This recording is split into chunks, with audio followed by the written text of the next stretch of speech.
Double engine సర్కార్ దిశగా ఢిల్లీలో ఉండే పౌరులు అడుగులు వేశారు.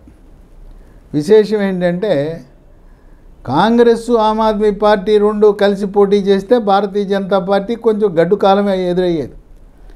వాళ్ళిద్దరూ వేరువేరుగా పోటీ చేయడం వల్ల భారతీయ జనతా పార్టీ సునాయాసంగా విజయం సాధించగలిగింది.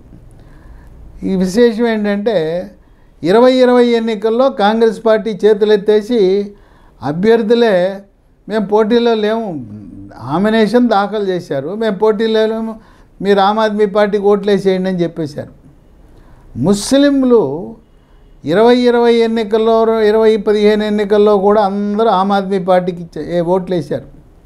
ఇప్పుడు 2025 వచ్చేసరికి ఈ ముస్లింలందరూ కాంగ్రెస్ పార్టీ అభ్యర్థులకు ఓట్లేశారు. ఆ ముస్లింల ఓట్లు చీలిపోవటం వల్ల భారతీయ జనతా పార్టీ కలిసి వచ్చిన అంశం.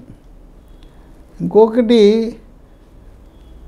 1 ఫిబ్రవరిన కేంద్ర బడ్జెట్ ప్రవేశపెట్టి కేంద్ర ఆర్థిక శాఖ మంత్రి నిర్మలా సీతారామన్ ఎవ్వరు ఊహించని విధంగా ఒక మధ్యతరగతి వాడు భుజాలు ఎగరేసుకునే విధంగా ఇన్కమ్ ట్యాక్స్ 12 లక్షల వరకు మీరు ఇన్కమ్ ట్యాక్స్ కట్టవలసిన అవసరం లేదు అనే నిర్ణయం ప్రకటించడం. ఢిల్లీలో చాలామందికి 12 లక్షల ఆదాయం వస్తుంది. దాంతో ఈ ఇన్కమ్ ట్యాక్స్ పరిధిని పెంచటం అనేది ఈ ఎన్నికల్లో 1వ తారీఖు పెంచారు, 5వ తారీఖు అసెంబ్లీ ఎన్నిక. వాళ్ళందరూ ఆనందంతో భారతీయ జనతా పార్టీ బ్రహ్మాండం, మేము ట్యాక్స్ కట్టకుండా మాకు వెసులుబాటు కల్పించిందని ఓటేసేశారు. ఇంకోటి ఏం చెప్పారు భారతీయ జనతా పార్టీ, ఏదైతే ఆమ్ ఆద్మీ పార్టీ విద్య, వైద్యం, విద్యుత్ విషయంలో ఏదైతే వాళ్ళు పథకాలు అమలు చేస్తున్నారో వాటిని మేము కొనసాగిస్తాము, ఇంకా వాటిని మెరుగుపరుస్తామన్నారు. మీకు ఉచితంగా విద్యుత్ ఇస్తున్నారు, మేము ఇస్తాం. మీకు ఉచిత వైద్యం, బస్తీ క్లినిక్లు ఇంకా మెరుగులు దిద్దుతాం. ఇంకా మీకు కావలసిన వైద్య సదుపాయాలు మెరుగుపరుస్తాం. అట్లాగే నాణ్యమైన విద్యను కార్పొరేట్ స్కూళ్లకు ధీటుగా మేము కూడా అభివృద్ధి చేస్తామని చెప్పి ఆ పథకాలన్నీ కొనసాగిస్తామంటూనే మన ఆంధ్రప్రదేశ్, తెలంగాణ, కర్ణాటక రాష్ట్రాల్లో, తమిళనాడు రాష్ట్రాల్లో ఏ విధంగా ఉచితాలు ప్రకటిస్తారో అదే పందాలో భారతీయ జనతా పార్టీ ఆమ్ ఆద్మీ పార్టీని చావు దెబ్బ కొట్టడానికి ప్రకటించేశారు. ఇక్కడ ఆంధ్రప్రదేశ్ కూటమి ప్రభుత్వంలో కొంతమందికి అనుమానాలు ఉన్నాయి. చంద్రబాబు నాయుడు అన్ని ఉచితాలు అంటున్నారు, కేంద్రం అంగీకరిస్తుందంటే చంద్రబాబు నాయుడు బాటలోనే ఢిల్లీలో భారతీయ జనతా పార్టీ కూడా ఎన్నికల హామీలు గుప్పిచ్చేసింది. వాటిని అమలు చేయడానికి కావాల్సిన ఆర్థిక వనరులు ఉన్నాయి వాళ్ళకి.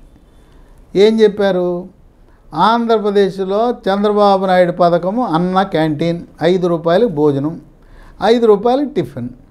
ఇది ఆంధ్రప్రదేశ్లో ఉన్న ఈ మేనిఫెస్టోని తీసుకెళ్ళి ఢిల్లీలో అమలు చేశారు. ఎక్కడైతే రెక్కాడితే కానీ డొక్కాడని కార్మిక వర్గాలు ఉన్నారో, వలస కార్మికులు ఉన్నారో, బీహారు, జార్ఖండ్, ఉత్తరాఖండ్, రాజస్థాన్ నుంచి వాళ్ళు బతుకు తెరువు కోసం ఢిల్లీకి వస్తారో వాళ్ళకి బ్రహ్మాండమైన పథకం. 5 రూపాయలు రోజుకి, పొద్దున 5 రూపాయలు, మధ్యాహ్నం 5, రాత్రి 5, 15 రూపాయలతో గడిచిపోయింది. ఇది బాగా వాళ్ళని ఆకర్షించింది. ఇంకోటి ఎక్కడా లేని విధంగా గర్భిణీ స్త్రీలకు ప్రతిసారి గర్భం దాల్చినప్పుడు 21,000 నగదు వాళ్ళ ఖాతాలో వేయటం.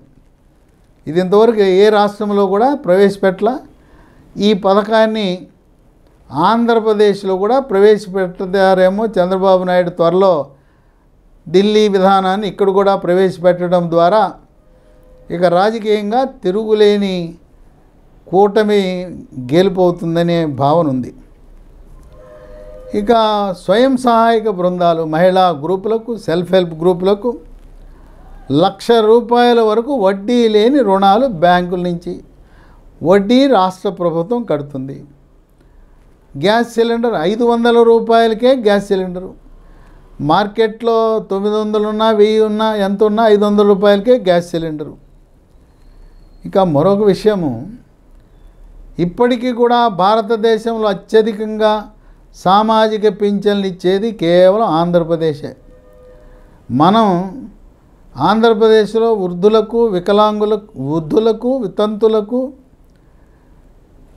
మరి వాళ్ళకి ఇచ్చే పింఛను 4000. అది ఢిల్లీలో 2500గా ప్రకటించారు. అక్కడ వృద్ధులకు, వితంతులకు, వికలాంగులకు కూడా 2500.